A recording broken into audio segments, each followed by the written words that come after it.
Бердібек Соқпақбаев 1924 жылы Алматы облысы Нарынқол ауданында Қостөбе ауылында дүниеге келіп, 1991 жылы Алматы қаласында дүниеден озған балалар жазушысы.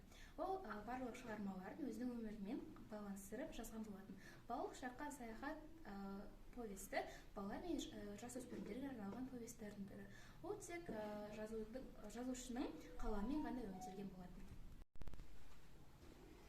Бердібек Соқпақбаев қалың тұғын өнер дәуірін өзінен емес кітапханадан алған.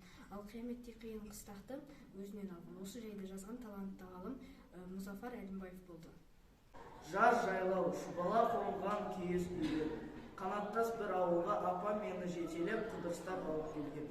3-4 әйел үйде шай ішіп, әңгімелесіп отырды. Мен сыртта асық ойнаған балалардың қасында қызықтап қарап тұрмын. Бердібек Соқпақбаев, балалық шаққа саяхат. Қастөбеде мектеп ашатын болса, бала оқытатын мұғалімдер кепті деген қуанышты хабар әлемнің мүмкіндігін бір жетпей жеткізді. Бұл әсіресе балалар мәз. Сіз тақыр жүгіргесіп келген көргеніңіздер бар ма? Бұл аспанның нұр жауғанымен бірге. Жұрттың бәрі қуана дабырласып мәз-мейрам болды. Үйден үйге жүгіріп су келді десті. Бердібек Соқпақбаев, балалық шаққа саяхат оқуына. Қазақ тарихындағы ең қиын кезеңге, яғни 20-шы ғасырға балалық шақтары сәйкес келген жазушыларымыз өз көздерімен көргендері мәңгілік ұмытылмай кетті.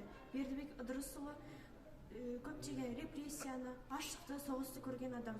Кейін өз-өзін мәжбүрлей отырып десек болады, мұның бәрін еш жасырмастан жазған болатын.